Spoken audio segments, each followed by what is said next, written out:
origin of me.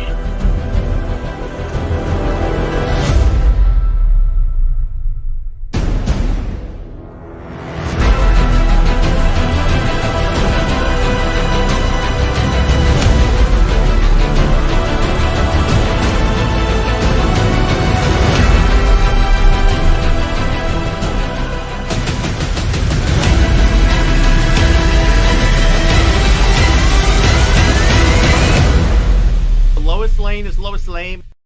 Welcome to Comic Okay, be honest. Did you make that trailer that way, or that intro that way, just because you knew I'd have that reaction every time we start? That's been the trailer since before you joined Comics League. Oh, but I really... It was just a happy accident, brother.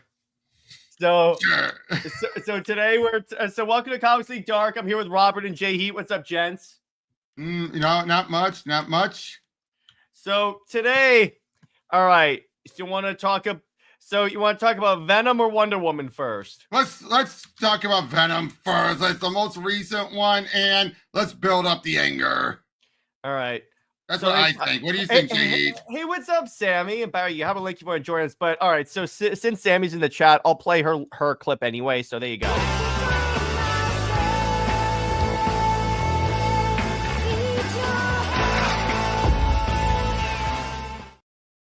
All right, now, can I get one thing ahead of time when we do talk about the Wonder Woman stuff? I am going to be playing devil's advocate, not defending it, but at least looking at it from other perspectives than just full-on trouncing it. Yeah, exactly. So I want to make that clear, so I don't need anyone, be like, whoa, you're defending it? No, I'm not. So I'll make it very clear, I am not defending it. Yeah, because trust me, I've talked to Robert. He did not like the issue either. Yeah, I royally did not like it. So anyway, so we're going to talk about this. All right, so all new Venom. So the identity of all new Venom was released. And leaked to be precise. Leaked. And it's Mary Jane Watson. Better than Paul, at least. And JJheat, you are muted. I cannot hear you. Yeah, you're muted, yeah. Yeah, we can't hear you. But anyway, why is this Tevia says, why is Mary Jane Venom? I don't know. That's a good question, Tevia. Especially now, people like to bring up about the her being, like traumatized. That was how long ago? And Venom has gone through a lot of changes. I'm not using that as an anger point. Yeah, but I'm like, why do this? Oh no, I agree, but you get what I'm saying, right? Like, I'm not going to be one of those who are like, wait, he tormented her by 300. It's like, yeah, but again, a lot of time has passed. I know. But all right, so JJheat, is your mic working? Still Can't hear you. Still can't hear you, dude. he just tosses it off. I would have done the same thing, dude. He's like, that's it. F this. You're done.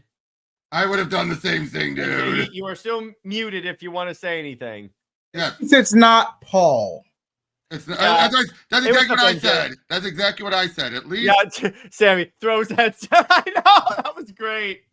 That was great, dude. Yeah, at least it's not Paul, but that means that MJ could eat Paul and we'd be done with this. Nah. Al Ewing is never going to be allowed to do that. Oh, gotta get us demonetized. As much as we wanted to, they are never going to allow him to do it. Exactly. Okay. Say what you will. First of all, we don't know the official issue. It could be a last minute swerve. It could be a twist. We just don't know. It has to be the next issue, given that leaked out the way when it did. It has to be. But I will say this though, based on what I've seen, I wouldn't be surprised if it's Mary Jane. They've been trying to make MJ stand on her own without just being solely a love interest to Peter. But you know the reasons why, of course. Yeah, because Marvel's developed a bad habit of all attention is good attention, and they think they can boost sales by just baiting the readership with outrage. That you can only get away with that for so long. Yeah. It's not a good business model long term. It'll spike the numbers a bit, and arguably they're beyond the point where this makes a business sense because they've milked the whole rage bait thing dry. Like it is bone dry at this point. Yep, and it's reaching the point where, unfortunately, again, I feel bad for Ewing being roped into this because there's no way he he agreed to this. I'm positive there's no way he agreed to this. This feels like an editorial mandate. Yeah, Has to be. Because obviously he's the guy who comes in with a long-term plan and everything. And Tevia, how is this spite for Niccolo and Tom Brevoort? How is now this does that well run? I could see your argument, but I wouldn't tie that to this specific. No. You first of all, to be fair, I double checked and I said I was wrong. Ewing is not the editor on this run, so I am surprised. Yeah, it's still Jordan White. Well, that explains a lot. Yep. Case in point, he was one of the editors on the X-Men. Actually, I think he was the editor-in-chief on the X-Men. Well, during the Krakoa run, yeah. But he has done some good stuff too, though. He has done some good Not recently, anyway. His Deadpool work. A lot of the Deadpool stuff usually runs through him. Yeah, but again, this whole thing seems like a desperation pull, and I'm like, this is just stupid. Why make Mary Jane Venom, particularly when you just gave her the identity as Jackpot, which arguably was more stupid. Yeah. Well, if you tell Ben 10 fans, it's pretty much just a Jackpot Lucky Girl ripoff, but that's the same. Yeah, kind of. That's what it is. That's really what it is. I wouldn't go that far, mostly because of the fact Jackpot was from Brand New Day Start. Fair enough. But people are going to recognize Lucky Girl more, is what I'm saying. True. Yeah, exactly. But this is one of those things where I don't anticipate this to last long. It's just like, here's a fun idea. Because here's the thing. Venom changes hosts, like, not a lot, but frequently enough for it's like, okay, this is gonna be the time when MJ was Venom, and then we're gonna be done. Assuming that that everything is as it seems. Now, I will say this though, when it comes, but here's the thing though, Al has a story to tell, and he's definitely a writer at Marvel who has earned that clout of seeing at least some variation of his story to fruition. Yeah, he's one of the writers that you can mostly trust to like tell and Marvel would do it. Although, again, I'm questioning this because of the fact that now he's no longer dealing with the Kings in Black and everything. Yeah, exactly. I'm like... That's one thing I'm worried of. I'm like, wait a second. What happened to the other Kings in Black? Why has that been derailed now? Yeah. That's the issue there, isn't it? But granted, it got bored. It got boring. So for all we know, they could have said, dude, you got either speed it up or let's try something else. So they could have been that. It could have been that too. And yeah, you have a point. It probably is that where they're like, okay, you got to do something like energize this. And I understand that. I kind of get it. Mm-hmm. But ultimately, it's like, ultimately, you like that, bud? Yeah. Ultimately, this is going to be one of those occasions where I'm just going to see. This is one of those things because when I was building my poll list, I was interested in reading more of Venom because I love the Donny Cates run. But as soon as I saw all this, I'm like, I'm done. Yeah, the downside was Ewing made it too complicated. Yeah, because I'm just like, I want a simple symbiote story, which then again, King in Black wasn't exactly simple, but it was more like. Oh, and answer your question, Tevia, it's that whole future thing has been undone now after the events of Venom War. Yeah, which I'm like, all right. But at this point, I'm just like, this is one of those things where I'm like, yeah, it's an interesting gimmick. It won't last long, and Marvel is just trying whatever they can. That's what I'm going to leave it at. It's going to probably, my guess is this is just a derailment, and it'll eventually get back to the King in Black stuff later. Yeah. So. It's no different than when Shuri became Black Panther the first time, and they were asking, "Who is it? Is it Sue Storm? Is it Storm? Is it Shuri?" As Black Panther. That she was one of the candidates. Sue Storm. Well, again, it was for the marketing, but yeah, because of the ties, Fantastic Four tie. All we knew why would they have a white person be Black Panther? To be fair, this was during Reginald Hudlin's run. Okay. And thus he wasn't as at that point, doing all of it for Besides, he was already having enough with Storm and Black Panther pairing him up. But you know what I mean, right? Like he wasn't just going all progressive. Yeah, I'll give you No, that. Black Panther and Storm have been on and off for decades, man. No, I we're mean, talking about there was an occasion where back when like Shuri first became Black Panther, there was a thing. Oh, who is the Black Panther? One of the candidates was Sue Storm. Yeah. Yeah, but I'm also talking about though how, but yes, they were on and off. But when Reginald Hudlin made it very clear the reason why they paired them up was they were the two prominent Black heroes of Marvel, and that was his main reason. No, that's not the right reason to do it. No. But arguably, other writers did They've toyed with it. They've toyed with it. Yes, they've toyed with it. The other writers have done. Like Ta-Nehisi Coates honestly did a pretty decent job with it. And this is the one time I'm gonna compliment Ta-Nehisi Coates. Well, yeah. Although in that case though, he did it after the divorce. Yeah. Which I'm like, at least you still play with it and you did some cool stuff. So I'll give you credit for that. Yeah. So you guys ready? Ready. All right. So before I do this, now Robert, you and I have talked about this, but I haven't gotten JJheat's opinion on stream about because he read it. So what happened is I sent out a tweet that and by the way, anyway, I'm gonna go to sleep. Have a great stream, Sammy. Love you.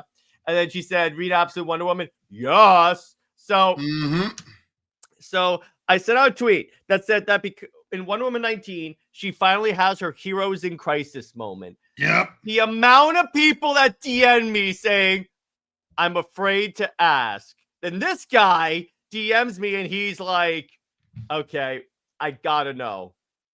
I got to know." So I sent the issue to JJheat.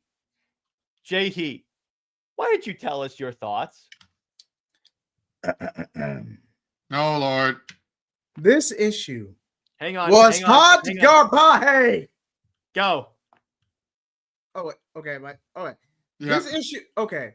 So I can forgive a lot of things with this issue, but the main reason this story arc falls flat because you rely on a storyline where Wonder Woman is fighting over a man. Yeah. Granted, Steve Trevor, Wonder Woman on and off for decades, but you got to understand the context. New 52, they were on and off. Rebirth, they slowly reconciled, but then Aphrodite happened and they completely broke up because Steve Trevor wasn't getting enough attention. So now you already have to deal with an editorial mandate. You also have to slowly but surely build them back together just so you can have an emotional payoff, and I say that quote unquote, just so Steve Trevor can be unalived just to move the story along. Now the Rogue Amazon being a red herring, that's fine. I can forgive a lot of things, but the story just so falls fundamentally flat on its face. The only thing you have to show for it is the Trinity stuff, which you've already decanonized anyway because you were just using it for Super Sons hype. I'm not saying the storyline it's bad, but I'm not saying it's good either. Well, I would say I do not. It's only thing that's been that's going to be decanonized is the far future stuff. As far as we know, we don't know exactly what's going to be undone and whatnot. So I'm going to summarize my thoughts and then I'll get to Robert. All right. So this issue is the equivalent of essentially, this is not worth the toilet paper it's printed on. Essentially, what this is worth, what this is the equivalent of is if you okay, I'm going to get really crude, took a bunch of laxatives, vomited, and then just left it there. And then printed the issue on that. That's what it is. How very AVGN. Yeah. In fact, you know what? To take the quote from James, what were they thinking? Yeah. Wait, did you just I got it. Wait, to what? quote Linkara, this comic sucks. Yep. No, even Linkara wouldn't be able to get through this comic. I'm seriously. Because here, Barry Britt's here, so I'm going to play her intro as well because I need some happiness before we do this. He's back.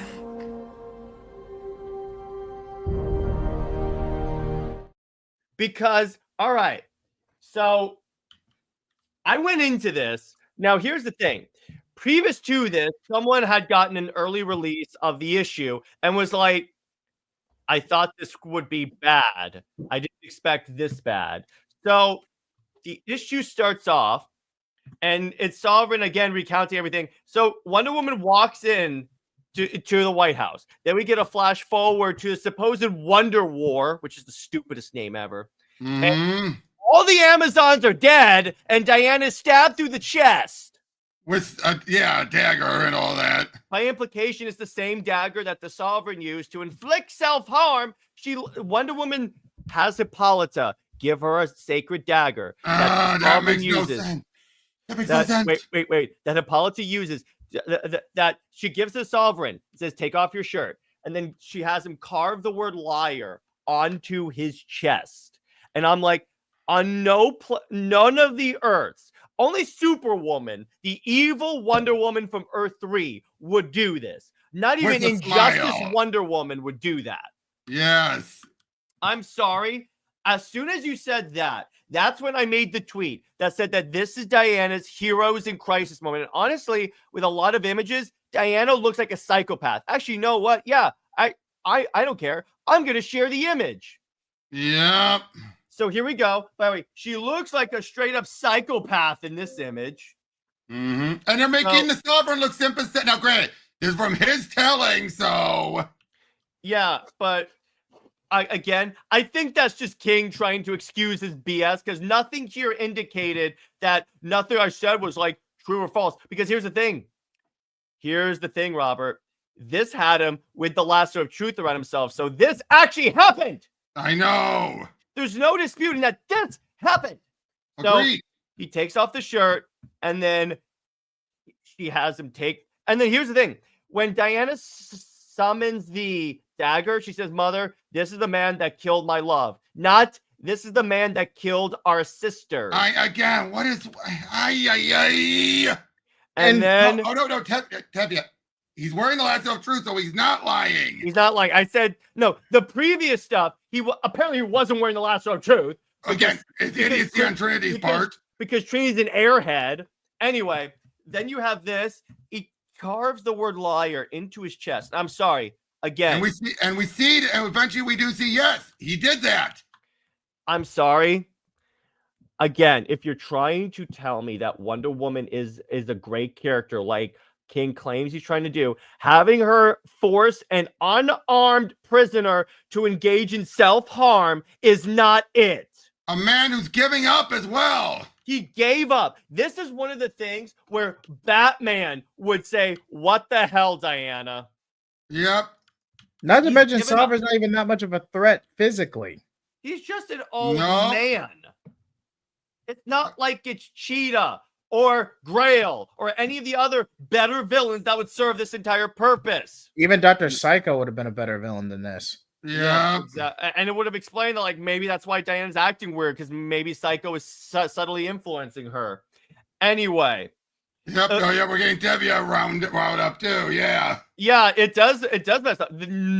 No version of Wonder Woman that you want me to like would do this. No. Only the psychopathic Wonder Woman that's obsessed with Steve Trevor would do this. I'm sorry. And then you want me to take the Sovereign seriously, and assuming that this is true. By the way, this is true because he has the lasso of truth around himself. As soon as she walks in, he's like, "No, don't hurt me, please. No, please don't hurt me."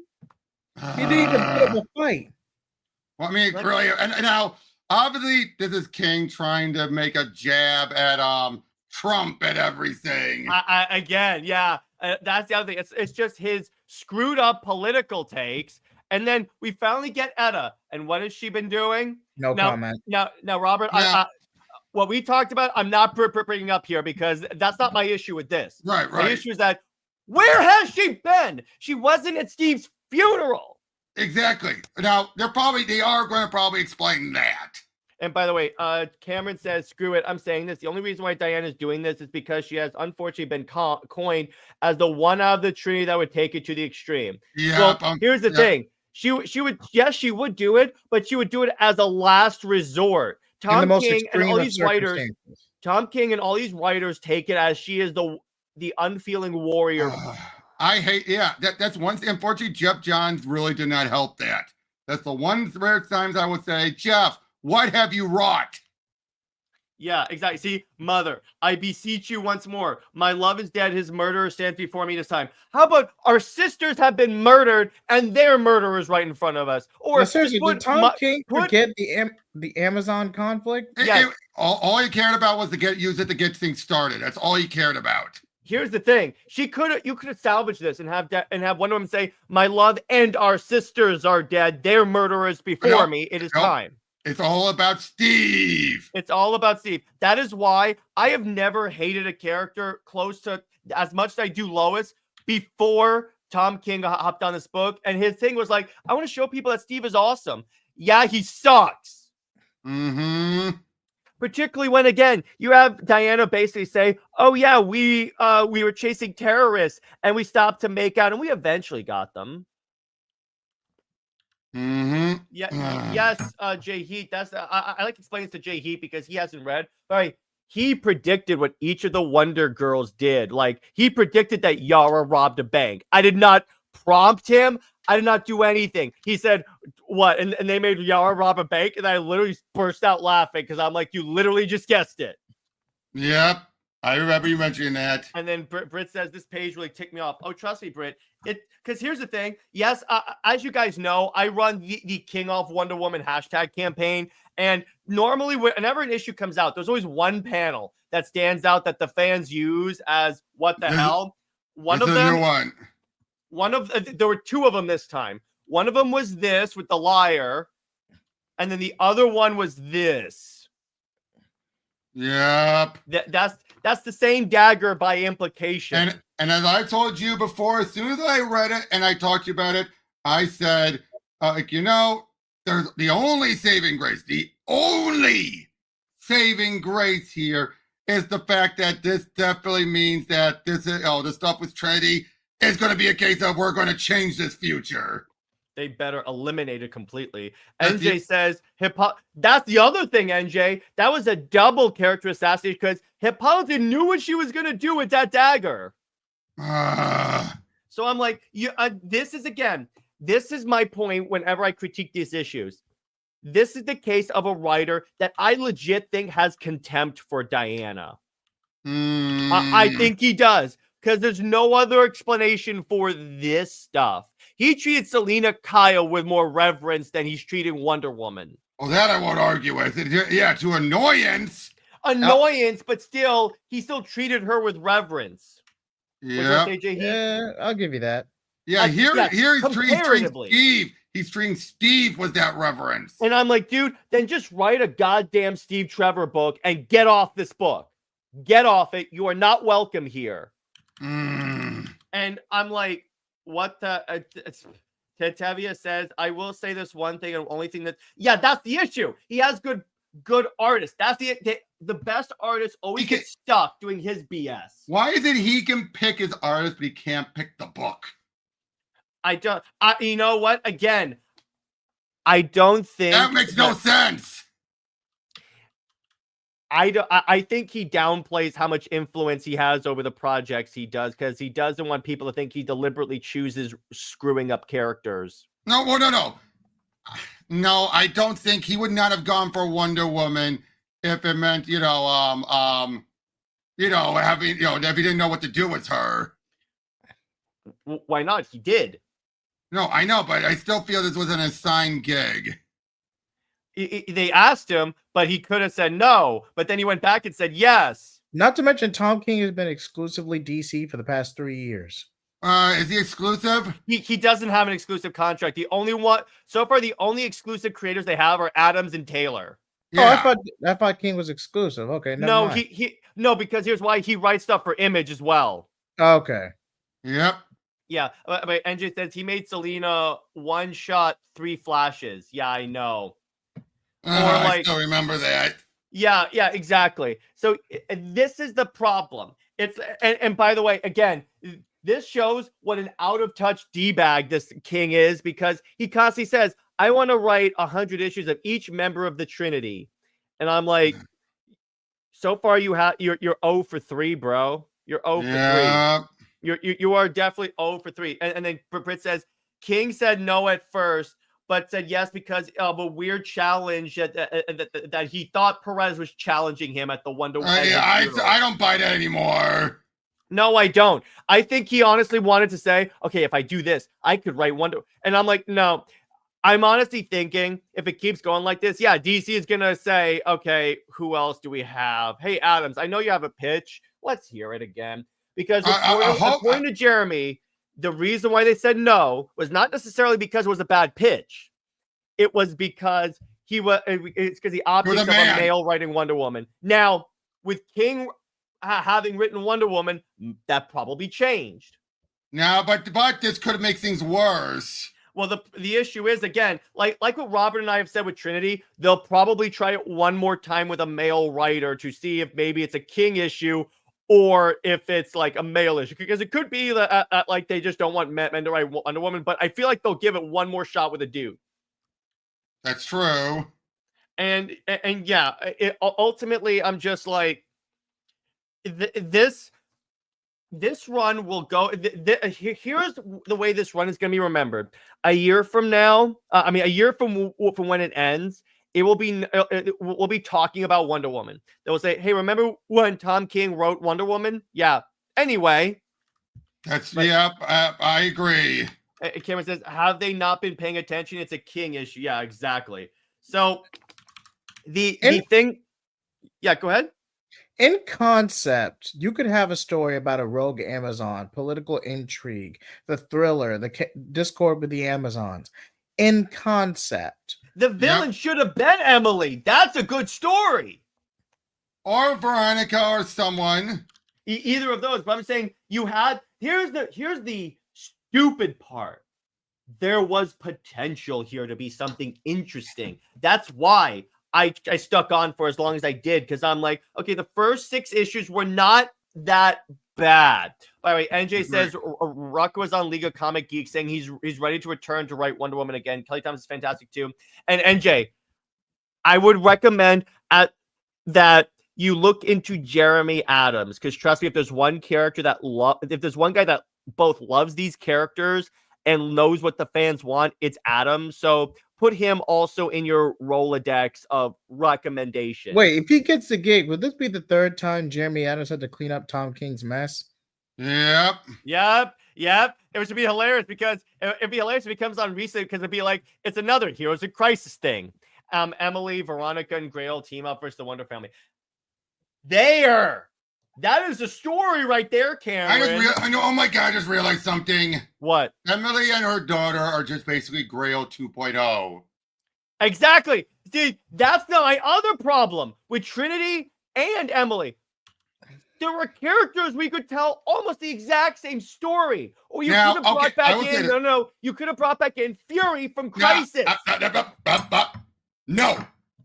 Okay. They were not going to do that, because when it started, Gaiman still had prominence, and they were not going to take him off again. Okay. Wait, isn't Trinity basically a modern Fury anyway? Yeah. Oh, yeah. But JJheat, here's the thing. Jeff Johns brought Fury back for his JSA. Gaiman threw a fit that he undid one of his stories. Oh, I remember this. Gaiman maybe now, hey, let's so it's actually Lyta Trevor. Hey, there you go. But here's the thing, though. Part of and obviously DC nowadays now with everything that's going on, I'm sure they're more willing to do it. But by the time King's run started, Fury was not an option. She was not. I wouldn't be surprised if King even suggested using Fury, and they said no. Yeah, NJ says, can we just blame it on Cersei again? I wish we could. Yeah, but I wish we could. Because this is one of the occasions where, is it a cop-out? And I'm like, yeah, cop the crap out of this. Yep. Because this has been a character. This is Diana's Wally West moment. This whole issue is Wally West, Heroes in Crisis, just applied to Diana. What is it with this sick man that he gets off on ruining other people's characters? Watch it, Jared. You're going to get demonetized. No, I'm not. I'm being civil. You should have heard the way I was talking to this on Brit on Discord. Oh my gosh, I used some colorful language. Again, this is one of the occasions where I'm like, please get rid of this. So I'll bring up this one thing. JJheat, you don't know this. So the current artist for Absolute Wonder Woman issue 6. Great art, by the way. So, all right. The tweet that I put out calling this Wonder Woman's Heroes in Crisis moment, saying that this is obviously King demonstrating his disdain for Wonder Woman stuff, blah, blah, blah, blah, was liked by the artist on Absolute Wonder Woman. Congratulations. Thank you. I like that. Yep. But I'm not going to overanalyze it, but I was just saying it was funny for me. Tevia says, part of me was hoping that the Sovereign was going to be dead. No. Well, here's the thing. It can't Here's the be. thing, Tevia. It could never have been, because even from the first time we saw Trinity, she was talking to him. So there's no. I think. Wait. I think what Tevia is saying, he was hoping that Trinity would kill Sovereign, Which was what they hinted at. They hinted at that. So you know what? What, Tevia? I'll back you up on that one. Yeah, because that would have been interesting. But no. Again, there were so many different ways that you could have salvaged this and made this a bumpy run, but still like, okay, it ended okay. And you know what's kind of funny? That's what I was waiting for originally. I was like, I'm going to see how at least this story arc ends, because a lot of the times when King has a crappy inner story, wait until the end. Yep, like the nightmares arc after the wedding. Yeah, but oh my God. What? And then I was like, oh my God, this was horrible. All right, you should have seen Robert and I on Nerdette's newsstand. We were explaining all of these. And Trish was like, oh my God. Even Trish was like, oh no. Now, it wasn't enough for her to then start trashing Tom, No, but at least I put the seed in her head that's like, maybe this run wasn't as good as I thought it was. Well, she admit she had lost track of it lately. Yeah, so I'm like, okay, I'll take that as a win. By the way, I love Tristan. She's a great person. I'm going to be doing more stuff with her in the future, hopefully. Yep. Not to mention, if you cut back all the Absolute Power and Amazon's Attack with exclamation point tie-ins, this is roughly a 15-issue arc, not counting those tie-ins at best. Yeah. And that's something else. That's something else that I brought up to Jared. A huge thing here is the fact, when you really look at it, at least with Batman, because he was new and everything, most of those things ended up being 6-issue or some odd arcs and everything, which was a lot better writing handling at that point when he was on Batman. He didn't it told one grand story, but they at least were sub-arcs. That's what is the stupid part. I beg DC, do not. I'm not saying don't give him in continuity work. Do not give him ongoing work anymore. He cannot do it. By NJ says, what's annoying is that his stupid OCs are overshadowing Diana in her own book. How on earth is Emily's random kid killed all the Amazons and Wonder Woman? Yeah, exactly. If you had said Grail did this, that's another story, because she's enhanced by the powers of Darkseid. But Lizzie being the main hero is annoying as shit as well. Exactly. Throughout the entire 19 issues, other characters that King would rather be writing do the story other than Diana, while she's sitting on her ass making a statue to Steve Trevor. Mm-hmm. I'm like, yeah, go ahead, JJheat. And Overrun, like I said in my brief solo, the run is just bogged down with so much baggage from Rebirth. Yeah. It'll probably work better in trade, but in context, you would literally have to deconstruct and reconcile Steve Trevor from where he was. Have him literally go above and beyond against your main villain, even though your main villain is just an old man, barely a threat to begin with, and he gets unalived as a knee-jerk reaction just to raise the stakes. That's all you did. It's just for the reaction. And I'm like, again, if Grail, he could have salvaged this again and made it so that was always him, and like maybe the Sovereign, like the reason why he's like, oh my gosh, don't hurt me, is because he was being manipulated by Dr. Psycho and Grail, and they were the villains the entire time. And that's why all of a sudden he's like, oh my gosh, don't hurt me, Wonder Woman, please. That would have been one thing. But no. Speaking of Sovereign, oh, yes, here's the other thing.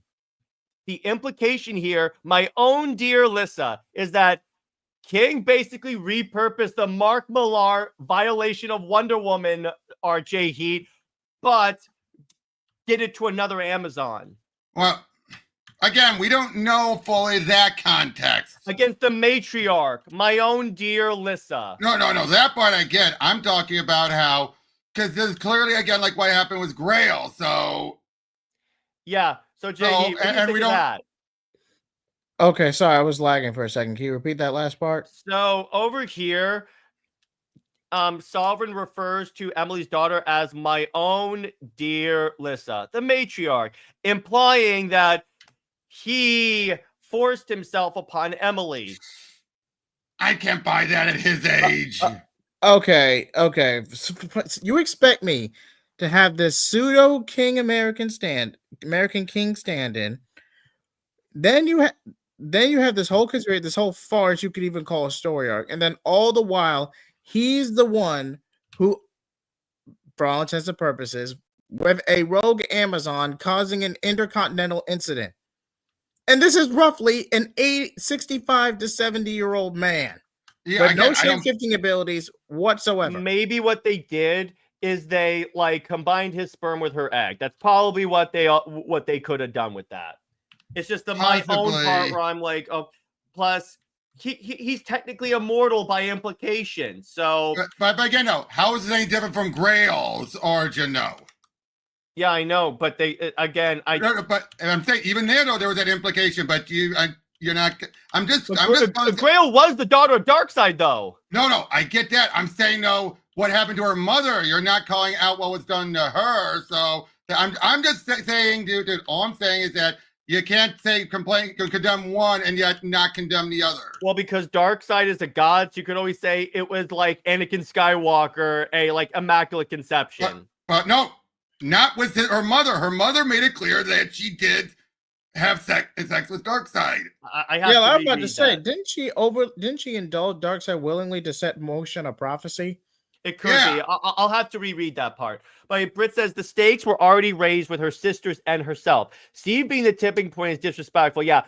Agreed. Literally, Trinity's whole reason for existing is Steve died. And even her name, Lizzie Marston, that was the name of Steve's grandmother. Mm-hmm. I'm like, are you effing serious? That's what you did, you idiot? Yeah, Camp couldn't be a Diana story without bringing up Assault. Again, if that happened, I'm just going to say that. But, right. That's all I'm like. But look, I was just trying. I wasn't defending it. I was saying you can't condemn King and yet not condemn Jeff. But by the way, so it's kind of funny is that someone took this image and just painted in Trinity. So the other thing, I saw this page and I was like, is this payback for the fans forcing in the Wonder Girls? No, I think it is. No, that'd be a little petty.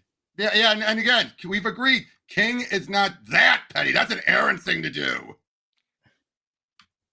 Yeah, but also it's not like... And it feels like it does make sense for the story to have it be they're all dead and that's what's causing Trinity to do it. You can't just leave them alive and anything else. Like they're the only exception. That wouldn't make any sense for the story. Maybe, but the other thing is like, it's not like Yara's hangs out on the Themysciran island that much. Well, again, we don't know the context of this future, so probably they're implying that she was by this point. Yeah, but I could change any of these characters and say, "Oh yeah, I could change the context and say that." I'm not defending it. I'm not saying you are. I know. I'm just simply saying that. But from a story perspective, yeah, and an image and everything, it makes sense. This is not done out of spite to the fan. When you could more sooner look at it as it's part from the story, from a story perspective, it makes sense. This is the man, by the way, that wrote in a dig against Frank Miller because Frank called him out on a panel. It's not beyond King to be petty. To other creators. Yeah, but he's not Jason Aaron levels of petty. Yeah, that's what I'm saying. Yeah, that's what I'm saying. He's not Aaron. We'll see. NJ says that useless old man can't knock up an Amazon, just not happy. Yeah. Okay. Yeah. I see that on that. Yeah, I'm just saying that's what I was saying. Like that, I don't buy that. Well, so you notice that like the way Sampere draws him, he gets younger depending on the panels. Also, Diana looks way different here than she did in issue 1. Agreed. I don't get it. Is he bored? he's either bored or just skipping. I just think Steve is rushed. overrated. I think they give him too much of a big deal. Yes. And by the way, real quick, Julene, I'm gonna give you a very special clip for that because I agree. So I'm gonna give you this. Hang on, where is it? Here. Now I just realized, should we all have agreed, since obviously I think anyone might have noticed by now, that obviously there's a moratorium on the he who should not be named, because we're not doing that right now because there's no way we could make it through this episode. I know that's why this stream would be like demonetized because I would be using the clip too much. I just wanted to point that out in case anyone's ever wondering, like, hey, wait a second. Yeah, so I'm like, this image is gonna be the defining image of King's perception of Wonder Woman. Unfortunate. That's it. I'm just gonna tell you that whenever people think of King's time on Wonder Woman, they're gonna think of this. And you know what? This is appropriate because that is what King is, a liar. And he even, yep. And honestly, Robert, by implication of the dialogue, it sounds like the Sovereign's narration will return. Obvious. Yeah, so I'm like, again, he lied on that, or he misrepresented on that. He does that a lot. Yep. Yeah, Sam Parr's art is going down to match King's writing. I think it could also be a Rush issue. Yeah, especially since you have to set up Mole Man as your next arc. Mouse Man. Jared, go to the last page. And then we see the Mouse Man are holding at it's like first Sovereign was clearly meant to be Trump. Now we're getting literal ratsies. Yeah. Literal. Wait, is that what they're called, or is that a joke? No.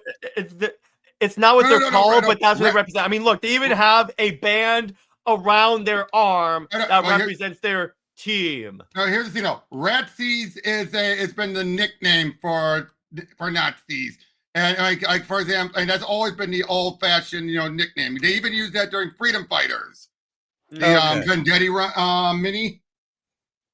Yeah, exactly. But ultimately, again, I don't know these villains. Again, I'm like, you could have said again. Why couldn't he use a villain that people actually care about, that people know, that would be a draw to people to see? Because they're like, okay, I didn't like the Sovereign, maybe I'll like her going up against Cersei or Grail or anything like that. Well, again, now, to be fair, there are writers who want to expand. And one thing, you have these type of villains, you get far more creative control than with them than you would with the more recognized ones.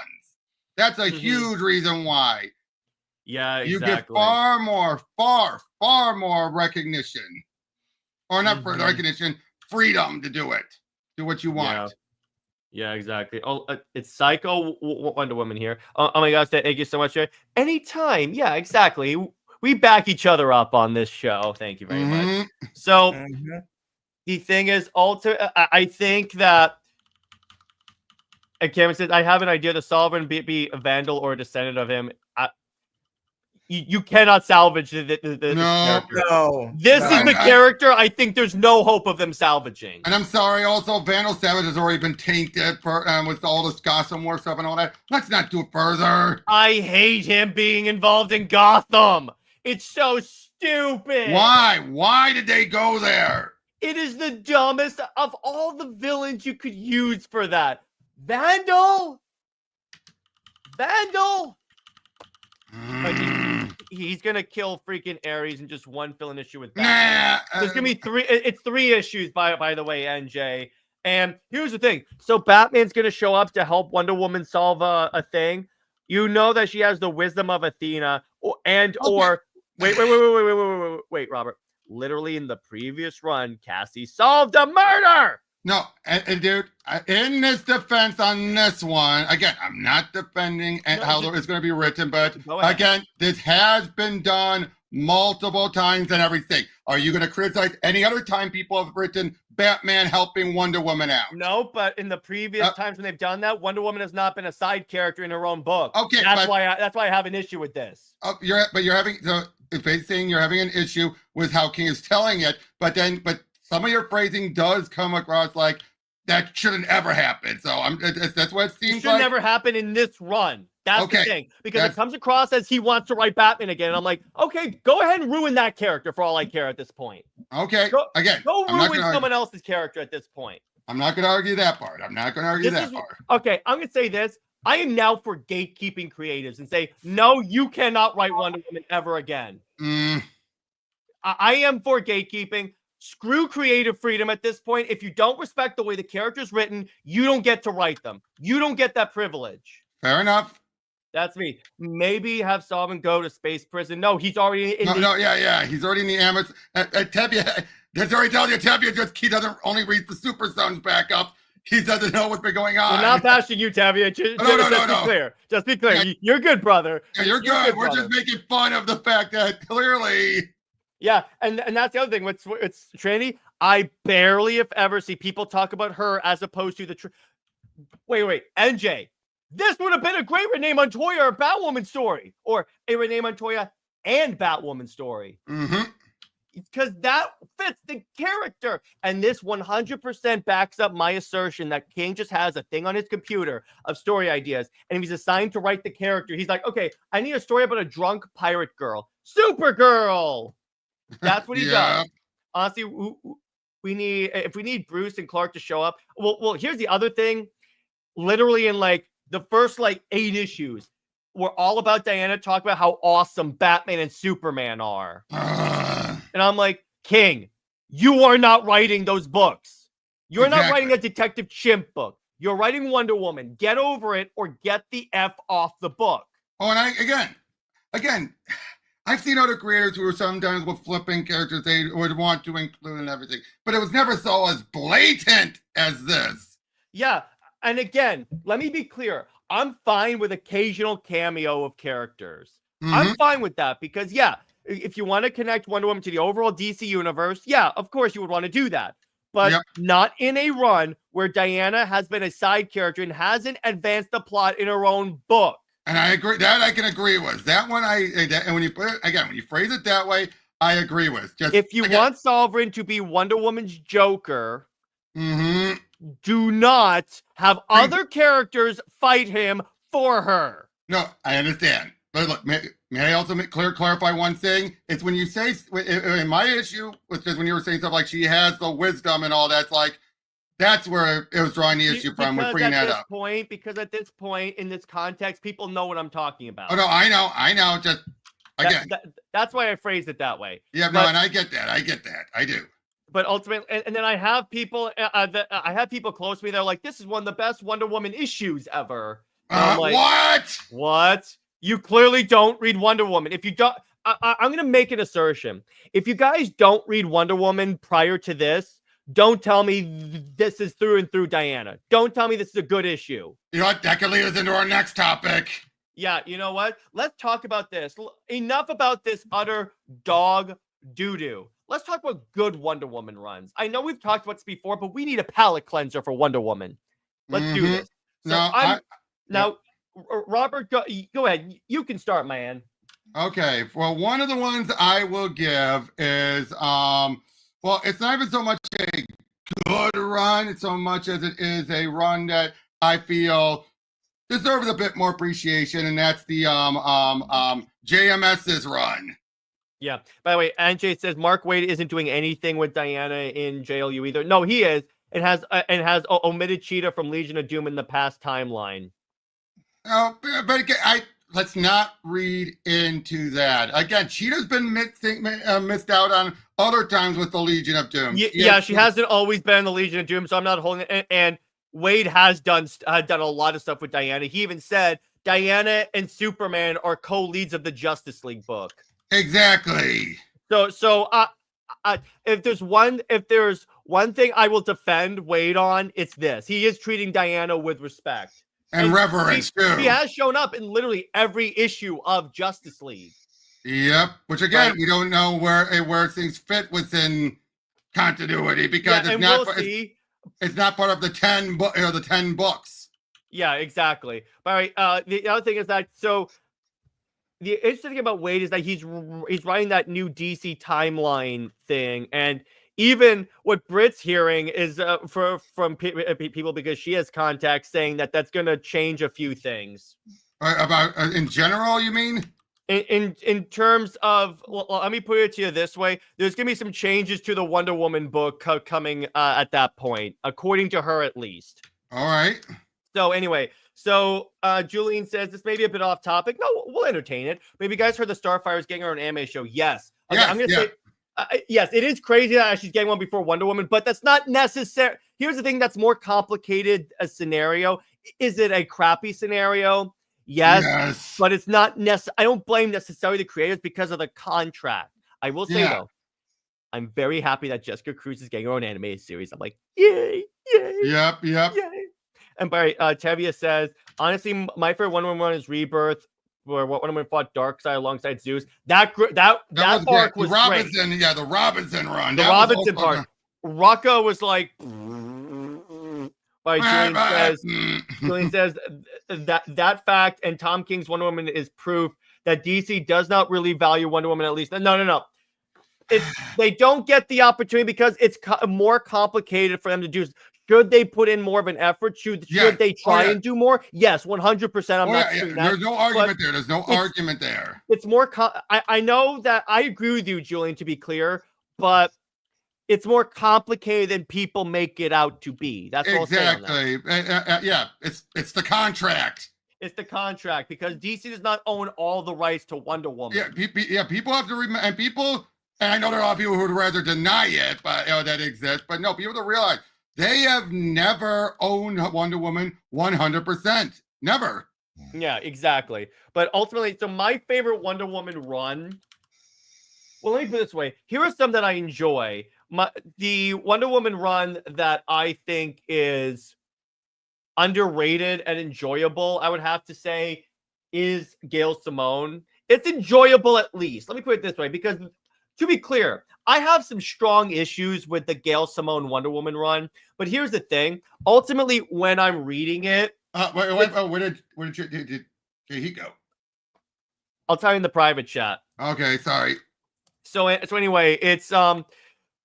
when it comes to like the Wonder Woman Gail Simone run, thing about it is it's one of those runs where yes, there is some stuff in it that I royally hate, like Tom Tresser and Wonder Woman wanting to have babies, but she's doing Wonder Woman stuff. She fights the gods. She does. It opens up with Nazis and apes invading Themyscira. I'm like, that is that. And she has like the battle axes and stuff. She has the blood on it. I'm like, yeah, that is really dope. And obviously George Perez is like God tier Wonder Woman. That's the case of a creator that clearly loves the character. And he had the advantage that he was the first post-crisis Wonder Woman writer. So he could like say, okay, here's the Wonder Woman that we're going to go off of. So he had a lot more freedom in that sense. Yep. And he was the first, and I've said this before, he was the first creator to actually contribute anything to Diana since Marsden. And not counting O'Neill. But NJ said, no, Brittany is not helping at all. She is not. Here's No. how I know that. She literally, yeah, she is the head of the Themyscira editorial group, and she's been the head of essentially those two books for years. Nothing has changed. The only thing that's changed is that there is a Themyscira group. That's it. That is what has changed. Besides, it's the same leadership. Yep. That's like, did you really think that we were going to not notice? Only in DC can people fail upwards. Well, that's not fair. Marvel also has that issue as well. And Marvel is still worse at that. Marvel's still worse. I'll give you that. But okay, Perez. Now, as a self-contained Elseworlds run, Azzarello, I say self-contained because save for the Amazons being turned to snakes and Hippolyta being turned to stone, that barely ever crossed over with the main line. Like the only time it ever did was like in Superman Wonder Woman when like she goes to Themyscira or they fight the gods and stuff. That's it. Yep. And I'm like, okay, that's fine. I can deal with that. There is some creative decisions in there that I hate, but like I hated Hades' design. Oh, geez. Why? Why did you give the melting candle on a kid? Compare that to absolute Hades, where he still has the candle, but it's the whole body. Yep. Now, actually, kind of a bit more with JMS's run. Why I like that one. I didn't go into detail. Why I like about it is that now, of course, I include Phil Hester, who finished the run. Between that and the Superman book, it's clear he had more thought out on. He had more thought out on the Wonder Woman story. And what I like about it is when you realize by the end of it all, the whole point of the story was to introduce into Diana a secondary. You know how Batman has all these alternate, histories in his brain that they keep saying, "Oh, it's going to remain with them." Yeah, how many alternate histories are in his brain that they never got rid of? Yeah, a lot. But this is the case what they did for Diana, where she has a history where she grew up in man's land. Yeah, there you go. And that was it. But they never did anything with it because obviously they dropped everything by the end. But that could have led to so many avenues of having a Diana who has her memories of everything, but now can be actually having the option to be written a bit more street or a bit more, human, like because of this. If someone wants to follow through with it, but nope. Yeah, exactly. And I have like a bunch of the issues for the JMS one, a lot of the early ones, and I'm excited to check that out at least and like give it a shot because I've heard it's good. Tevia says, as for Elseworld stuff, I personally like Dead Earth and Earth One. Oh yeah, I mean that goes without saying. Number one, see, here's the thing. I don't like Earth One that much. Well, fair enough. Wait, that's fair. Dead Earth, I love. Now, grant because it's straight up Elseworld's Wonder Woman, and it's like, okay, you can do whatever you want. The minute they tell me, he said Volume 1. He didn't say the rest. Still, Volume 1, I have my issues with, but because they turn Etta Candy into a fat joke. Yeah, I'm like, I can't defend that's that. what she was, though. Pre-crisis, that is what she was. Yeah, but the joke, you can't make that joke. Yeah. But to be fair, during that brief time, Rebel Wilson did make it actually a viable thing for a while. Yeah, but no, I'm sorry, no. But anyway, but with Dead Earth, when Philip K. when Johnson had me, Daniel Warren Johnson got me, was when he said that Diana, they did the clay origin, but they made it so Diana's blood was all the Greek gods. All right, that is hardcore as hell. And that is a good middle. And where she made a flail out of Superman's skull and spinal cord. Mm-hmm. Now, okay, can I bring up one thing when it comes to Wonder Woman? The problem, here's the big problem. Besides, obviously, Wonder Woman being a gig more for some creators, the other problem with Wonder Woman's had is that you have so many creators who have been trying to tell an epic story, an event, what have you, with Diana. But it just hasn't worked, mostly because of the fact is they either editorial or DC itself doesn't give them that opportunity, or the story's just not good, or it's an event that's forced on them. Here's the thing: a bunch of DC's worst stories of all time are Wonder Woman events. That's a problem. NJ says Kelly Thompson clearly knows her Greek mythology too well. Yes, and here's the thing. When you read like Wonder Woman Historia, that's another good Wonder Woman story, even though it's not a Diana story. And you get the vibes because I could see what Kelly Thompson was meaning when she said, I read this to prep.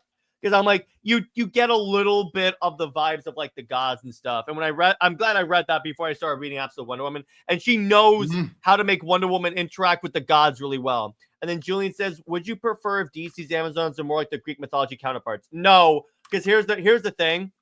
I get that it's more mythologically accurate in the New 52 run. The problem is these Amazons, for the longest time, have not been that. Yep, exactly. And unfortunately, that, I hate to say it, Azarello for a brief time tainted Wonder Woman with that. Yeah, I know. So that's why I see it now. Again, it works as an Elseworlds concept, but for the main universe Amazons, no. Yeah. You just can't do that. You can't. Now let's talk about Wonder Woman Elseworld stories, because there's so many. Because there's actually a lot of really good ones that people don't talk about enough. Yeah, but there's also at least one bad one. Let's talk about it. Go ahead. Amazonia. So why don't you explain that? Because I still haven't read that. I watched like half of your episode on it, and you got furious with it, right? I think I DM'd you on this. I'm like, what the hell is this?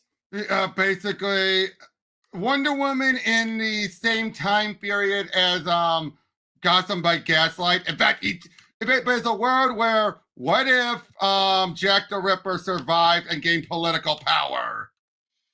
And yeah, get this. Yeah, she's married to Steve and has kids, but the Steve was an absolute raging misogynist.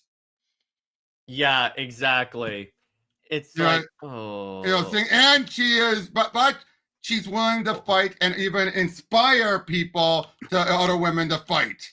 Hey, real quick, Robert, I want to show you something. I picked up, so I went to my comic book store and got some trades. I picked up this. Nice.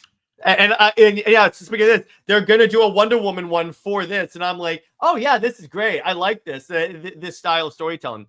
Mm-hmm. My favorite Wonder Woman Elseworld story, if this is the one that I'm gonna revisit over and over and over again, is probably, when I think about it,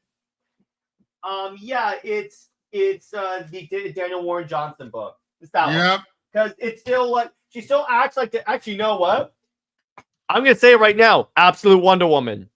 Yep. That counts. Sounds like what she acts like Wonder Woman 110%. Hey, here's a Wonder Woman story, by the way, that I want to bring up that people don't necessarily talk about is Odyssey of the Amazons. What's that one? So, okay, this was written.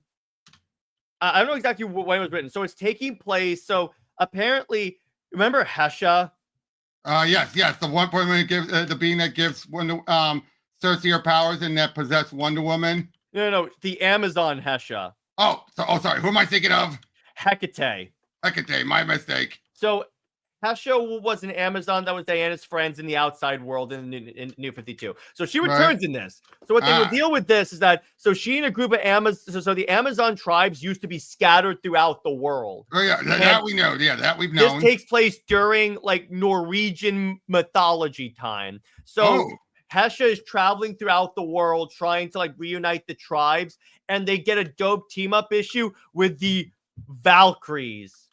And then they die and go to like Valhalla and they fight as gladiators. It's dope as hell. And then it ends. And then the way it ends is that the Amazons obviously come back and then they form the island and everything like that. And then it says the prophesied one will lead them to reconnect with the outside world. And it shows like a transparent image of Diana. So I'm like, that's actually really, because I like the story. I wish they did more stories just about the Amazons, because that's a fascinating world there. Agreed. And that's one of the things I'll give Clunrad credit on, is that they expanded on that. And they even gave like Hickman-esque like data sheet pages on like, here's what this is with the Amazons. Here's what this is. Here's what the Well of Souls is. And I'm like, okay, because when I was reading through it, I'm like, okay, now I know what all this stuff is. Exactly. And yeah, they were taking, I will give this, Clunrad and Conrad did respect Wonder Woman a lot. It's just that they were on for too long. They were there for one purpose, and then they stayed on too long. Yeah, and see, reading it, I'm like, it's not as bad as people say it said it was. And I'll say this, people represented it like it was like the worst thing ever. No, I've said this. It was one of the most boring runs. And that's fair enough. And I read it, and I still say this, boring is worse than bad. Okay, I can accept that. So I'll give you that. But what I'm gonna say is like, it's not. It was one that you know what, I still enjoy. Here's one, Tamaki's Wonder Woman. That was very fun. I liked it a lot.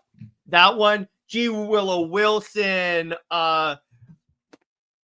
Steve Orlando. There's a lot of great Wonder Woman at least books that people don't necessarily check out that I think you should. Particularly G. Willow Wilson. She really respected the character really well. Yep, agreed.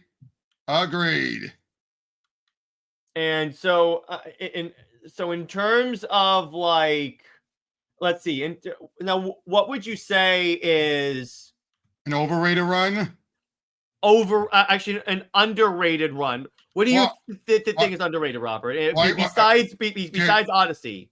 Yeah, besides JMS's Odyssey,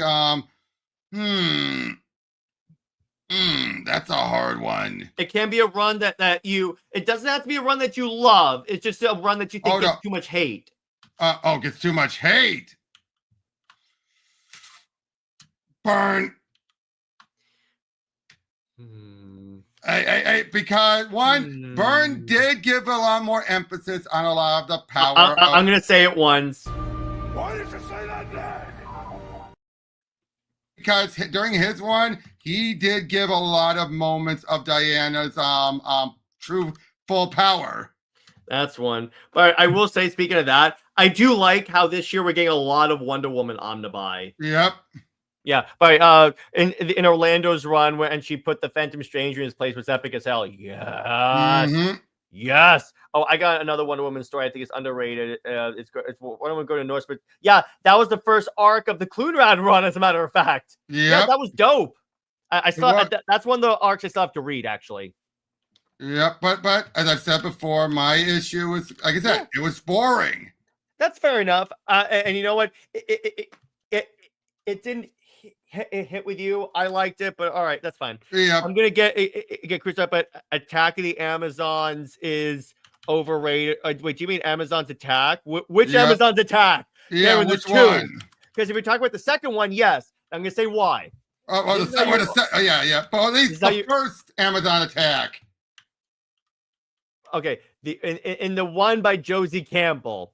Yeah. So here's the thing. That had the great. This is something that if I ever write Wonder Woman, I am keeping this forever. This has to be Cassie's thing. Whenever she goes through a wall, she yells "secret entrance," and when she leaves, she goes "secret exit." Yep. And then and then I love where Yara's like, you don't have to say that every time. And then then Cassie goes, "It's my safe house. Yes, I can." Yep. Yeah, and Cameron says, "Oh yeah, I forgot there was two. Yeah, the first one was horrible. Oh, League of One. That's a Wonder Woman story for sure. That needs more attention. It does. It does. That's Wonder Woman's Tower of Babel. Only it's less like character assassinating-y because she's doing it for a very specific reason because she doesn't want them to die. It's not like I think these guys will turn evil one day. Mm-hmm. So there is that. But yeah, I love secret entrance. That's the greatest thing. Yeah. Again, going why I want Josie to write. Yeah, there's so much in there that I'm like, okay, this. And she's off. Shazam is canceled now. So it could. Wonder Woman Evolution is what NJ said. That was interesting. I still haven't read that one. I want to read Black and Gold. I heard a lot of those were good. Mm-hmm. Even if one is written by Peter J. Tomasi. Anyway, but yeah, in terms of Josie Campbell, see, of the writers that I would love to come on after King, they're the two that I want because I'm not necessarily sure I trust Rucka. It would be the Jeremy Adams or Josie Campbell, either of those two. And I can't bring up it as long as it's not Aaron. Yeah, but Julie says, what are your thoughts on Amazon's time romantic relationship and getting married? As long as they're not having romantic relationships with Diana, because it gets too much like, we saw you grow up, because Diana's the baby of the island. Mm-hmm. So I'm not entirely on board with that. By the way, I know what Tevye is talking about. Oh, okay. Yeah, that was dope. That was. Yeah, Justice Dark. I still have to do that. How about that when they gave her her own Justice League? You know what? That's something they keep on forgetting about when it comes to Diana. She's the magical one of the Trinity. Yeah, give her that. In fact, in DC Online, she's the mentor for the magical side of your character if you choose that path. Yep, and Nate, when we did, when we're going over the Trinity series, that's one thing that was brought up. No, to be clear, we mean the good Trinity, not the crap one. I know the Maxi series. It's part of the joke. I have to do that. Oh yeah, I know. Yeah, you're spoiling the joke. You're spoiling the joke. We do it every week. Can I really spoil something we do all the time? True, but we have to. I haven't even released them yet. Oh, okay, whatever. Remember, I remember they haven't even premiered yet. I haven't spoiled what we do with the joke though, so we're still good. Good point. We're still good. We're still good. But yeah, it's like, see, Wonder Woman has had a lot of stories that are good. It's just she doesn't get a lot of it about, unless those Amazons are from other tribes like Artemis or no. I still disagree with that, because she's, even if like they don't mean it the same way, the way Diana refers to them as sisters, it still doesn't sit well with me and it wouldn't sit well with the general audience either. That's why they don't have her date any Amazons. And before you say Cassia, why one panel and then was never heard from again. Why? I don't get why there's still people who bring that up like it's the. Here's the problem with that. I'm going to bring this back up. Even if the Amazons are from another thing, Diana's immortal, so the creepiness of that gets flipped as a matter of fact. So either way, it doesn't work with her dating Amazons. To be honest, Diana calls Harley his sister too, and there are still people that she calls any woman sister. To be fair, yeah, but still, it's like it doesn't necessarily work. But again, that's why Diana doesn't necessarily work in a lot of relationships. Because even with Steve, if she's immortal. Oh my God, dude! I just thought of something. You know what would be an interesting hero to try and pair Diana up with, even if it wasn't for the fact that he is known for having a significant other. I wouldn't mind seeing him toy with Hawkman. Hawkman? No. Why? No. Why? Diana's peaceful. No. That's true. He would bring her more toward the warrior side. It was just an idea, just something to toy with. Yeah. Honestly, and they're both, ancient, but through different means. I could see maybe if we're ignoring the ancient part, I could see Aquaman. Ignoring because they both understand being a child of two worlds. You know why I don't think about that? Why? Flashpoint. Well, because I'm talking about good Aquaman. No, I know, but so many people keep connecting that back to Flash, thinking because the idea was given in Flashpoint. Yeah, so I can kind of go. I understand that. I kind of you make a good point there. But you see, the thing is, it's like DC. Here's the thing: DC can't have Wonder Woman from a business perspective unless you can give me a business perspective why it will happen. I do not see Diana ever being paired with a woman, because here's the thing: that would severely limit where they can sell her merch, and then the character becomes even more niche. Whether or not I agree with Diana being bi is irrelevant to this conversation. By the way, Julian says, "Oh yeah, I remember I read this one article saying it's important for Diana to not be a virgin. I'm asking myself, who would Diana sleep with if she never sees a man?" Yeah, wait. First off, I'm like, why is it important that Diana not be a virgin? I don't understand that conversation. Yeah, these are the conversations. This is my problem. This is why Wonder Woman doesn't get good stories, because there's too many people that focus on who she sleeps with as opposed to if she gets good stories. That's the problem. There's a lot of the fans, too, do think that. Yeah, that's the problem. I see a lot of people focusing on who is she sleeping with or who could she sleep with as opposed to giving her good stories. And don't say that would give a good story. No, how about her giving an actual action-packed Amazon It's the problem. story? Basically, you don't want shippers to be the sole people to write her. Yeah, because if that happens, then it's all about Steve. Case in point, Tom King. He's a shipper for Diana and Steve. You see how that worked out? Yep. It's to its detriment. Yeah. Again, so that's what I'm gonna say. Let's focus. If I wrote Wonder Woman, I wouldn't give her a love about NJ. Harley is bi and is openly shown in because Harley is not one of the faces of DC. You may think she is, but she's not.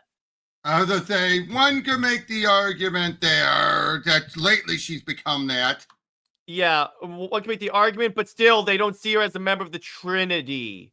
Nope. That's the difference. They're not, because here's the thing. Of course, now we've given her a fart comic. Yeah, exactly. No one takes Harley seriously. People take Diana seriously. No one takes Wonder Woman seriously. Plus, let's say they make a Wonder Woman movie, which we all want. They then cannot show that overseas in a lot of no, countries. and I get that. No, I'm just bringing that up for people in the chat. And to be clear, NJ, that's fine if you feel that way. That's fine. I'm not like bashing that. I was saying why it doesn't make sense from business perspective. Wait a minute. Are you able to say also Marden as in Marsden? Okay.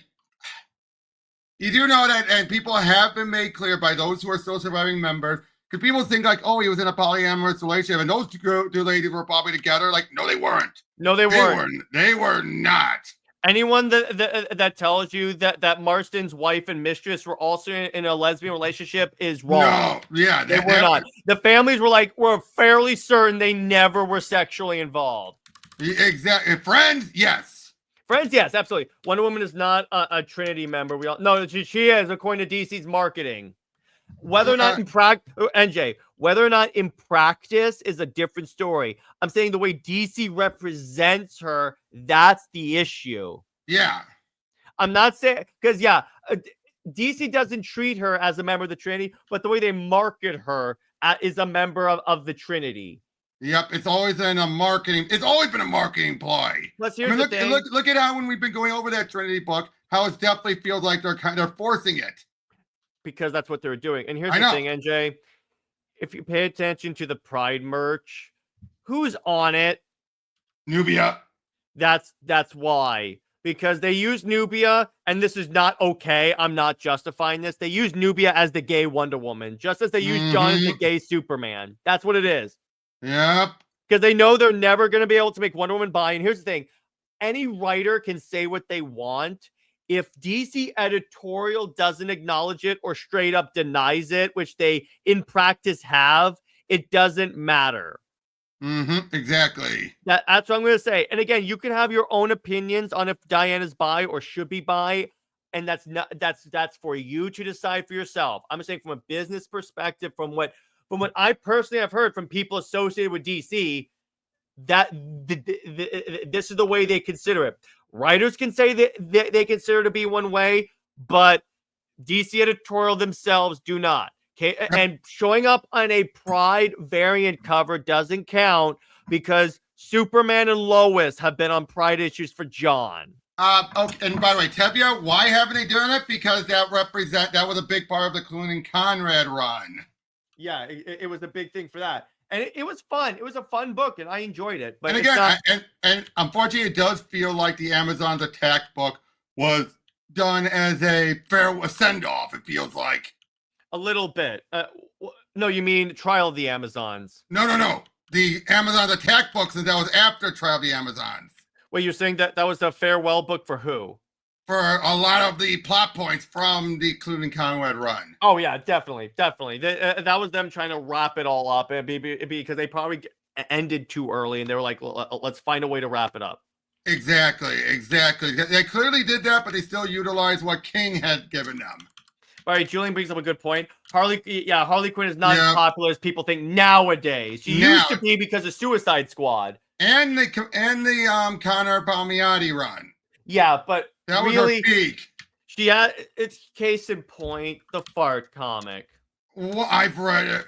It's a fart fetish. She has a fart fetish. Yeah, can a big name? No, they cannot because DC editorial pays attention to WB, and WB cannot market it in countries where that don't like gay people. I'm sorry, that's the way it's gonna work. They can't do that. Why do you think Disney always? And Disney is always. I don't think it's the higher ups at Disney who do it. It's just those who work there are just trying to slip it in, because look how many times it blows up in their face. Yeah, exactly, NJ. And big name writers can't tell the editorial what to do. No, very few. Now, I'm gonna be clear. There will be Elseworld stories where she's gay or bi, like Dark Knights of Steel, but that's not going to be the main book. Now, I will say this: the only exceptions of someone getting such complete creative freedom is if it's in the contract, like he who should not be named almost tanked Superman. Yeah, exactly. That's but, and that's the only time where he gets it where they get it if it's in the contract. But if it's in the contract, if it's actually written in the contract that I get to make Wonder Woman bi, maybe. But they're not. They would never approve of that. They would never approve of that. That's just the way this works. And again, Elseworld stories will exist where they do that, and that's fine. That's why. But yeah, here's the thing with me. I'm always happy with Elseworld Super Wonder stories because it won't happen in the main line, but as long as I get like my fix somewhere, I'm like, okay, at least I'm getting it somewhere. Yep. Now again, we're not. We get why you're asking. Good questions to be asking. Yeah, and we're not bashing the idea of Diana being bi. We're just saying from a business perspective, it won't happen. It won't. It can't happen. It can't happen. Again, not weighing on the idea, just the implication. Because here's the thing, that would happen. Here's what would happen. Let's say they do that. They then cannot sell her merch or comics overseas. Yep. Go ahead. And then you succeed in making Wonder Woman even more niche and even more low selling. Yep. And that once you take that genie out of the bottle, you can't put it back. Yeah, exactly. So that's why they're kind of like anything that So that's why main continuity Diana, even the movie Wonder Woman, will always be a straight woman. Always. Now, here's the thing. DC will never officially come out and say Diana's bi or straight. They will just not weigh in on it. Exactly. That's it. Which, to be fair, I don't mind that. Wait, all of these... no, it would happen. Even if you're a Marvel character, it would happen. Why do you think they deleted scenes from Eternals where there was a gay kiss? Exactly. Why do you think they did that? Still would. This is not a DC issue. This is a business issue from a big corporation. Even if you were owned by Image, this would be an issue. Exactly. I'm going to defend DC at this point. It's not a DC Comics issue. I'm just going to tell you that right there. It's a society issue. It's a society issue of other countries. So so blame the other countries. Exactly. Blame the other countries, and just we got to acknowledge that. Now, here's the thing. At least she's selling well enough now, because if they didn't do that, the sales would tank, and then they would just not care whatever anything happens with Diana, and just like keep the book on, or maybe just buy the rights and cancel the book. Yep. And now, Frank, and like people like NJ, again, to clarify, since we mentioned the contract before, let's clarify what that means. The contract basically, actually, no, go ahead, Robert. Yeah, the contract basically stipulates 1, Wonder Woman must always be making. There must always be some Wonder Woman book out there. It was only now they weren't stupid. They gave them a limited amount, like a couple months grace period. That's why between Crisis, the end of the pre-Crisis Wonder Woman book, and Perez's, Busiek and Kurt Busiek had to do the Legends of Wonder Woman miniseries to fill things in because George was delayed. Yeah. That is one important thing. Now, of course, we don't know the stipulations, like what certain books, like, does it have to be a Wonder Woman in the title? Exactly. Like, could absolute Wonder Woman count? Yep. And does it have to be Diana, for example? Yeah, like, because clearly they were able to get away with Hippolyta being Wonder Woman, the soul of Wonder Woman, for a while. Yeah, exactly. But you have that, and you had to run things through them for other media, and they usually were so strict about Diana has to be the main focus, or it has to lead into it. Which is why when she showed up in that Brady Bunch cartoon, it was a backdoor pilot. Yeah, exactly. It was a backdoor pilot to try and get things off the ground. For a Wonder Woman show that unfortunately didn't go anywhere. Yeah, exactly. But that is an important thing people have to realize, is that there's so many times. Then of course you also have to have people who want to give an idea. So, yeah, and for all we know, there have been bitches, but then the Marsden State or whatever would be like, nah. Yeah, exactly. So to be clear, now again, should DC put more of an effort into getting stuff in there? Should they do more? Yes, they can. Yes. They could always do more. I'm not saying that, but I'm saying it's not necessarily as simple as people think it is. It's a complicated situation. It's very nuanced. Yep. And now I would say this: that contract has become a double-edged sword for as long because, like I've said it many times on this show. Wonder Woman's biggest issue was that because of the fact she was considered just a gig that a lot of writers were forced to do, and the only and before Perez, the only other creator who actually tried to take it seriously was unfortunately Denny O'Neil. Yeah, we all know what happened there, and also, but I'm just saying a lot was not expanded on the character like other writers did for other characters. Yeah, exactly. A friend of mine is a former editor at DC. Are the Marston estates holding Wonder Woman back? Yes and no. Yes and no. Yeah, all right. And I have a friend, a mutual on Twitter, that was a former editor at DC, and what she told me is that the Wonder Woman book was considered a training book for junior editors. Yep. Unfortunately, I can see why that mindset has come about. Yeah, exactly. So in terms of yes and no, it's because there's so many like moves of approval. There's so many like approval stages that sometimes it can get overwhelming, and they're like, why even try? Exactly. So that's the thing. Because for all we know, no, I don't know. I cannot say this for an absolute fact, but like all you say is this: for all we know, there's probably been a number of things with Wonder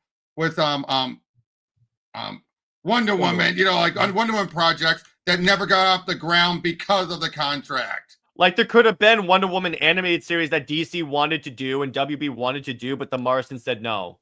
Yeah, and I'm positive that had to have, or video games. At least once. That had to have happened at least once. Yep, like I said, or video games. I could so see there have been some, and there probably were options to do other Wonder Woman, video games that they just squashed. Yeah, exactly. There's any number of of examples where this could happen. Exactly. Now it's not.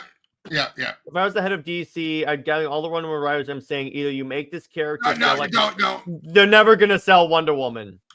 Yeah, but not just that. No, well, it's not only that though. You can't force people to to try and make it, because obviously we don't know what's going to click. You cannot force something to sell like hotcakes. Case in point, Immortal Hulk. No one expected that to do as well as it did. Yep, and unfortunately, that's what led to King getting losing Batman because of it.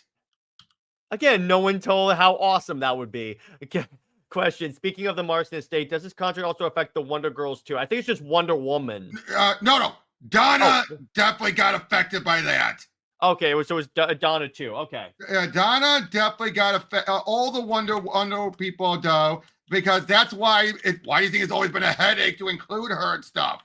Why do you think it's always like that? They could now comics DC has absolute control over, but the other media no, because that's what gets really complicated. And that's why she couldn't be in the Titans cartoon. But she could appear in the Teen Titans comic. Or Titans in general when it comes to that Titan show, because they reference Diana and like Smallville. I've complained about that, but I'm like, yeah, Smallville comic she could, but again, with the contract and stuff, she couldn't. Yeah, because she and all the other tie characters have to be the main focal point. Otherwise, they were never going to approve of it. It can't. Now they probably approved of Batman versus Superman because it was going to lead to a Wonder Woman movie where she was going to be the focus. Well, that I think current times they've been a bit more laxed. Yeah, but NJ says Cassie was also affected since she didn't appear in Young Justice until season 2. That I think that was by the time they started to be more lax with everything. Yeah, exactly. So lately they have definitely been more. I think DC probably told them, "You're screwing us over. You're not doing any of us getting good." Yeah, it's like the Wonder Girls were members of the Titans and Young Justice and these teams, and you're not allowing us to use these characters. And you're hurting yourself out of money. Yeah, exactly. So, and then they were essentially like, okay, you know what? we're good with that. We'll allow you to use that. Because if you noticed, ever since the movie started, it started really being more laxed. Probably because the movie did so well, the 2017 movie. By the way, Tevia says, okay, no, it's different from the Batman embargo because the Batman embargo was an edict from WB that could change. The contract is different. It's involving a third party. Exactly. Yeah, the Bat embargo was basically to try and prevent brand confusion, which stupid. It is stupid, but it wasn't necessarily like they would have to get the approval of like Bob Kane. Now they did for a while with Bob Kane. But you know what the big irony was? You know when Kane relinquished his control? What? Right before the 60s series. Because by that point, Batman was in the gutter. Dude, I'm talking about, this was the point when they were going to cancel Detective Comics, but then they realized because Batman Family was selling better, but then they soon decided, you know what? No, let's cancel Batman Family and turn Detective Comics into that format because clearly the format that's selling, and they didn't want to lose one of their longest running titles. Yeah, exactly. That's how bad it was for Batman. Yeah, exactly. Now, here's the thing. Now, all Wonder Woman needs, here's the interesting thing about Wonder Woman's position. All she needs is a good movie, TV show, or game to give her that reputational boost as she had after the 2017 movie. Because here's the thing.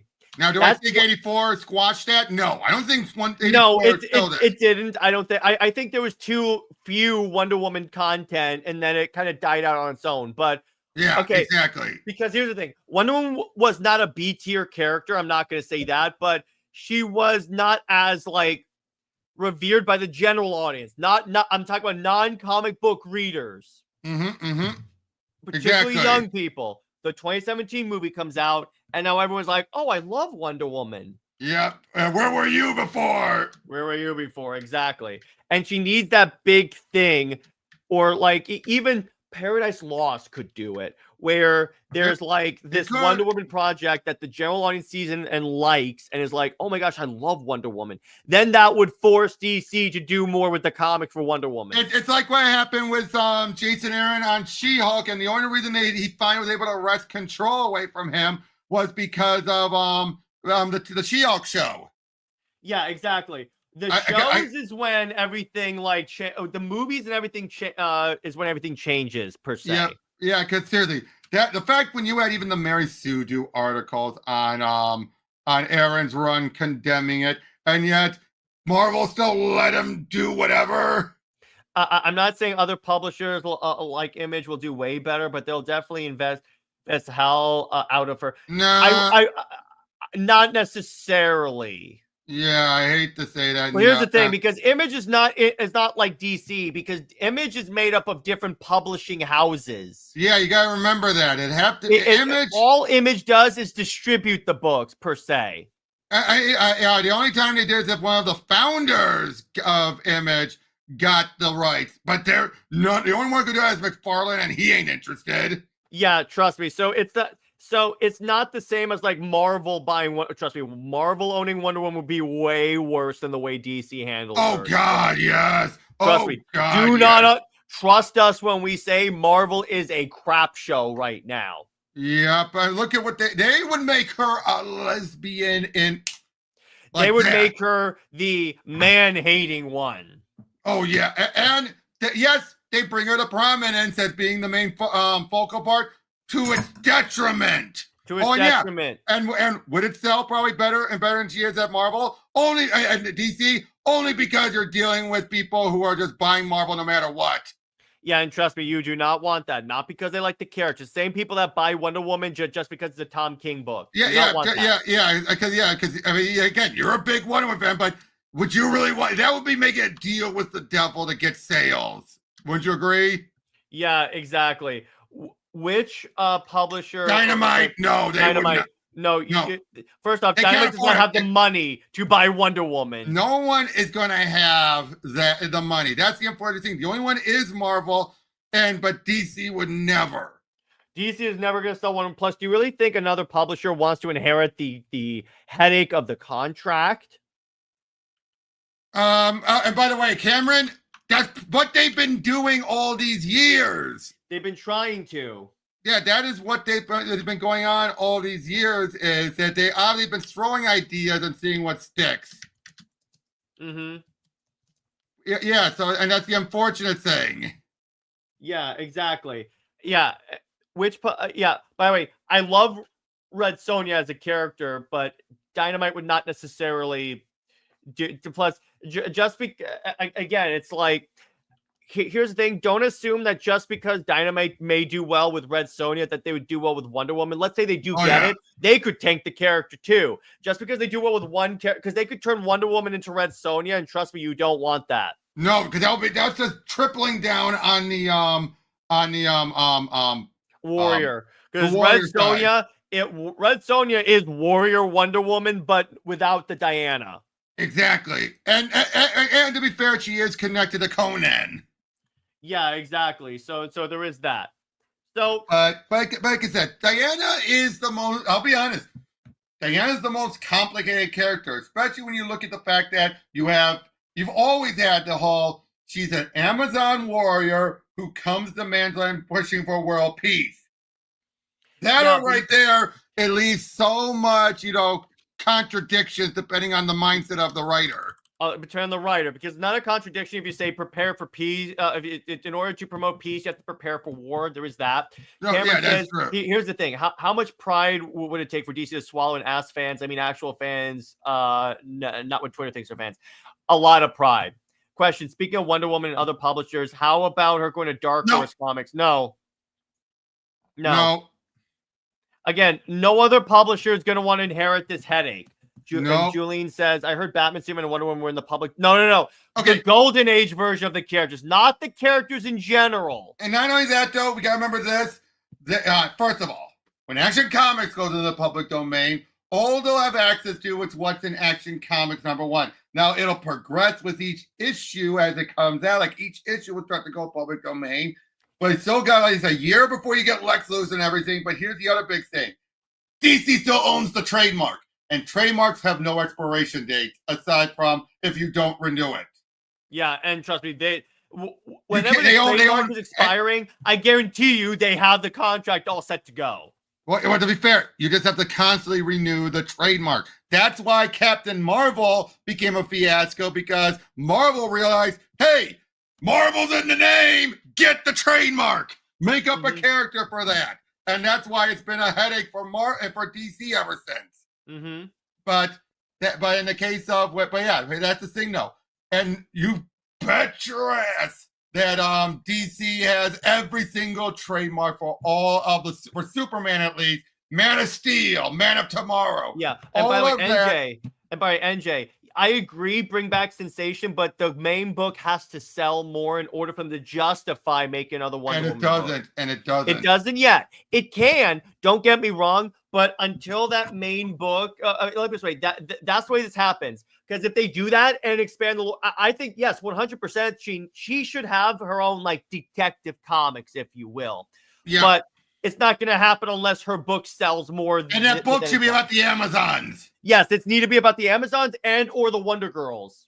Yes, but that has been the one unfortunate thing with Wonder Woman, is that she has had a roller coaster of an existence. Let's be honest here. Yes, exactly. And the thing is that it's because also, here's why a lot of writers don't want to expand onto her, because and Robert said it in the beginning of the discussion, some people see it as a job only. Yep. So it's like, why should we bother creating? In fact, I double checked. A lot of the love, if you find other love interests that are either not Steve and not other heroes, you know where a good number of them came from? And the Denny O'Neil run, where she had other male spies with her. Mm-hmm. Yeah, exactly. Say what you will about Denny. He at least showed he had some interest. He just went about the wrong way. Mm-hmm. But at least he tried. Yeah, he tried it, and But yeah, exactly. Unfortunately, that brings me back to the Simpsons quote. You tried your best and failed miserably. The lesson learned, never tried. It feels like that's an unfortunate thing when it comes to Wonder Woman writers. Yeah, exactly. And I hate to say it, but Wonder Woman is truly trapped in a rock and a hard. Yes. Yep. That is true. And yes, it is sad. It is sad. It is depressing because we want better for her. We want actually. She is my number one favorite superhero. Of course, I want her to do well and have all the stuff that like the other. I think here's the other thing. I think the other problem with Wonder Woman is WB were pissed that she did well. And okay, yeah, we've heard that. Yeah, because again, that's pride because they pushed Batman more, and because of the movie, her comic was selling more. Yep, but as I was saying was that here's the thing. People always talk about how it's hard to write Superman or Batman. Batman, easiest to come up with ideas. Batman, all you have to do is come up with a James Bond plot, and that works. Superman is by far one of the other difficult ones by comparison of trying to find one that could actually work. See, with Wonder Woman, you really Wonder Woman though is more intimidation than it'll write her. Yes, it's intimidation because I'm saying if you have a good grasp on Greek mythology, you should be able to come up with a story. Case in point, absolute Wonder Woman. Exactly. If you have a story in mind, and here's the thing, the temptation for when you're writing Wonder Woman, this is why Jason Aaron cannot write her, is that you make her a feminist bitch. Now, feminism is part of her. I'm not saying don't include that, but no, of course not. But a lot of writers, if they're on a character like Wonder Woman, we saw this with Captain Marvel, they would make her the obnoxious feminist, and that shuts people down to the book and the message. It really does. And it's just like, sorry. Mm-hmm. Yeah, exactly. Again, the big thing going on, people need to realize is that when it comes with Diana, she shouldn't be this bad. She shouldn't. She shouldn't because it's not like the character is horrible. She is one of the best superheroes of all time. But at the same time, though, I can to some degree understand why some people will be like, they wouldn't want to come near her, or the pitching of the idea is because again, there's too many facets to her character, and when some creators have gotten it, others don't take it. Like the whole was Perez. Perez made it very clear Diana is the Amazon, a woman of truth and an ambassador and everything. But it feels like so many people are just so eager to just go with the warrior, because it's easier to write. Because all you do is just write her like she's Xena in Clash of the Titans or Xena. Yeah, that's all you got to do. Yeah, write her like she's Xena, warrior princess, and that's it. And again, it's not like she is. It's wrong to say she could do all that. To be a warrior because she is a warrior. Mm-hmm. But unfortunately, it is again. It's just that juggling act and everything, and not everyone looks at her right. They don't. Mm-hmm. They should. They really should, but no, they don't. They either don't care or, like I said, too intimidated. Mm-hmm. Or which do you think it is? I think it's a little bit of both because here's the thing. It's like, again, we've shown that the character is not like necessarily hard to get because people do it. And by the way, Britt says Wonder Woman's intimidating complexity boils down to her being a woman. It's easier to write her in her world in a more compelling way. Okay. She is right to a degree on that. Britt, may I point this out? This goes back to my argument about what the biggest problem was with her being a gig. And I've said this many times. It's because the most fertile years of a character was the Silver Age. Mm-hmm. Look at that. Superman, we got all the different powers. We got all the different kryptonite. We got so many different supporting characters, most of which have lasted. Batman, same thing. Wonder Woman, nada. Yeah. By the way, Julian asked, yeah. what are your thoughts on Wonder Woman's Bloodline movie? I don't like that movie. 2009 is better. Yes. But like I was saying, though, but because of that, we never had the opportunity. And nowadays, anyone Perez was the first one to actually expand on it, gave us some good ideas, a lot of which have stuck, but it's nowhere near as much compared to Superman and Batman because that fertile ground was wasted, utterly wasted, and I think that's what makes it harder. You don't have as much of a fertile foundation. Would you agree with that? Yeah. They don't have as much of a fertile foundation as they originally as the others did because it wasn't utilized well. Yeah, exactly. But that's what I'm gonna say, and I think that's a good place to leave it. We covered a lot of ground. We're going in circles by this point. Yeah, exactly. I might as well just wrap it up. But to be clear, to wrap up, Wonder Woman deserves more. DC could do more, but it's more complicated than people think it is. Yeah, that's why I didn't care for that graph. That graph did more harm in people's eyes at getting people riled up than they think. Would you agree with that? That graph, trying to show, oh, look how much Superman. It does show that DC should try more. So that's why I'll promote the chart a little bit. It should try more, but it gave people the wrong impression. They think that it was done out of pure spite and hatred. Yeah. When it's like, no. Yeah. So in terms of that, I think that we're pretty good. So Robert, where can we find you and what have you got coming on your channel? I got a whole bunch of Pro Teachers news, including us going over the Trinity weekly series. I just got it. Yep.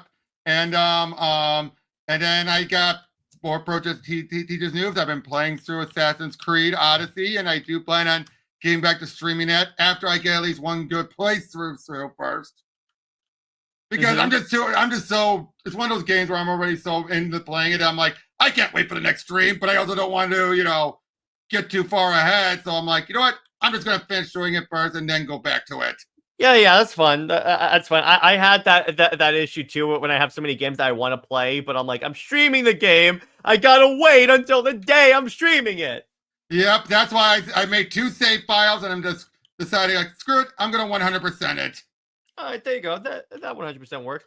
As for Britt and I, tomorrow we're going to be talking about the comparisons between Superman and Wonder Woman and Adam Eve and Invincible. And for a movie night, we're going to be covering Sonic 3.